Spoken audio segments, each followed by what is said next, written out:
Dalam, Pak. Dalam. Genangan banjir setinggi 60 cm membuat arus lalu lintas macet. Kendaraan harus memperlambat laju kendaraannya saat melintas Jalan Kedung Kelor, Kabupaten Tegal, Jawa Tengah. Kemacetan pun terjadi sepanjang 2 km dari kedua arah. Dampak motor yang nekat menerobos banjir, ratusan sepeda motor mogok.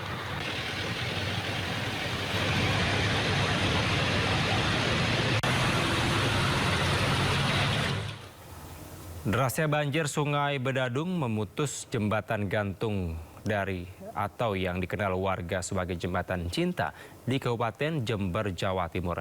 Akses warga kini terputus dan warga terpaksa menempuh jalur alternatif hingga beberapa kilometer.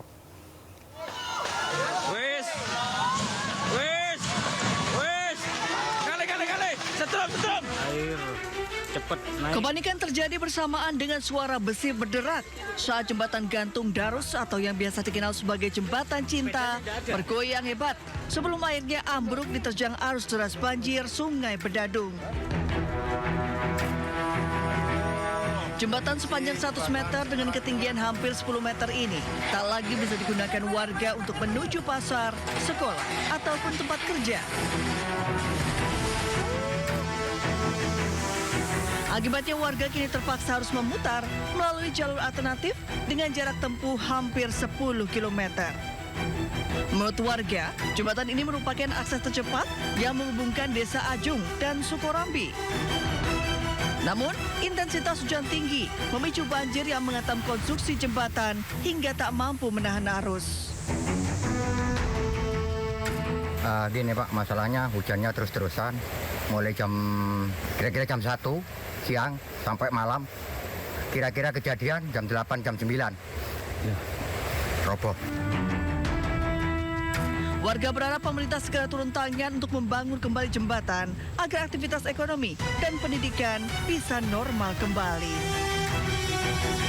Dari Jember, Jawa Timur, Bambang Sugiarto, iNews melaporkan. Kita ke informasi lainnya pemirsa, kasus ijazah Jokowi tampaknya akan memasuki babak baru. Ahli kubu Roy Suryo CS Komjen Purnawirawan Ugro Seno menyampaikan, kasus ini sudah bergeser dari fitnah dan pencemaran nama baik menjadi dugaan penggunaan ijazah palsu untuk pencalonan dalam pemilu.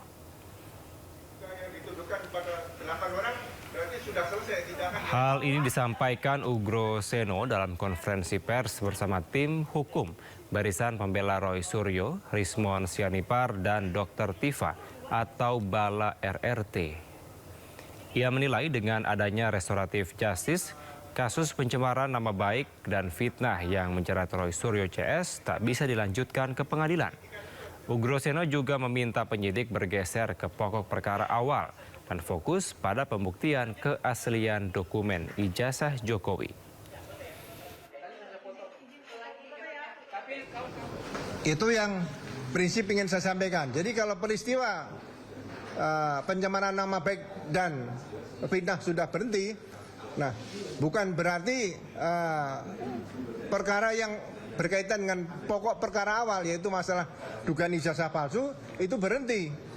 Itu tidak berkait, ya, tidak seperti kapal dengan jangkar, bukan. Ya.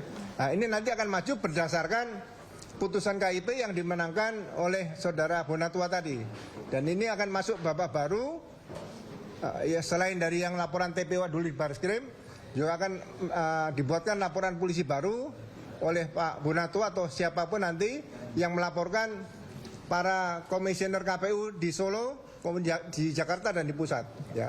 Jadi sekali lagi mohon dipisahkan antara peristiwa laporan polisi yang dilaporkan di Polda Metro, ya, dengan peristiwa penggunaan dugaan ijazah palsu tadi untuk menjadi calon wali kota waktu itu. Kalau penyidik Barreskrim atau penyidik Polda Metro Jaya mau serius, inilah saatnya kita menggeser kembali permainan, bukan pada pencemaran nama baik, bukan pada penghinaan, bukan pada fitnah, bukan pada ujaran kebencian, tetapi pada inti pokoknya, yaitu apakah ijazah Jokowi yang digunakan untuk wali kota, gubernur, dan presiden 2014-2019 itu asli atau palsu. Sementara pemirsa, Tifauzia Tiasuma atau Dr. Tifa mengungkapkan fakta baru, yakni perbedaan antara ijazah Jokowi yang diserahkan ke Bareskrim dan ijazah yang dipresentasikan oleh Bareskrim pada 22 Mei 2025 lalu. Dr. Tifa pun mempertanyakan spesimen ijazah Jokowi mana yang sebenarnya digunakan Puslap for Polri untuk diuji. Kalau memang Bareskrim sudah melakukan penyitaan, Pak Joko Widodo sudah melakukan penyerahan ijazah asli sebelum presentasi disampaikan oleh Dirtipidum Bareskrim di tanggal 22 Mei 2025, ya, mengapa Bareskrim mempresentasikan fotokopi ijazah ini? Dan mengapa Bareskrim tidak mempresentasikan ijazah ini? Ini yang menjadi pertanyaan besar sekali. Jadi yang diuji oleh Puslapor itu yang fotokopian ini atau yang katanya ijazah asli yang disita ini. Ya. Padahal dalam satu hari semua masyarakat Indonesia ya melalui media televisi kita menyaksikan kemunculan dari dua versi ijazah ini. Yang jelas sekali ini beda. Ya, kalau memang fotokopi ijazah ini berasal dari ijazah asli, maka ijazah asli ini akan ada noktah bleberan, ya kan? Ya, lalu pada fotokopi ijazah ini bleberan dari mana? Artinya apa? Artinya ini adalah spesimen ijazah yang berbeda. Polda Metro Jaya menyebut akan kembali menyerahkan berkas perkara dugaan fitnah ijazah palsu dengan tersangka Roy Suryo CS ke Kejaksaan Tinggi DKI Jakarta. Langkah ini ditempuh usai penyidik menyelesaikan pemeriksaan tambahan sebagaimana petunjuk jaksa penuntut umum, termasuk memeriksa Presiden ke-7 RI Jokowi di Polresta Solo pada hari Rabu lalu untuk melengkapi berkas perkara kasus tudingan ijazah palsu. Selain Jokowi, Polda Metro Jaya juga telah memeriksa sejumlah saksi dan ahli. Sehingga dalam waktu dekat, Polda Metro Jaya segera mengirimkan berkas perkara tersebut ke Kejaksaan. Kami telah melakukan pemeriksaan atau permintaan keterangan tambahan kepada pelapor yaitu Bapak Insinyur Haji Joko Widodo sehubungan dengan pelaporan yang beliau sampaikan atau laporan polisi yang sedang kami tangani saat ini. Hal ini dalam rangka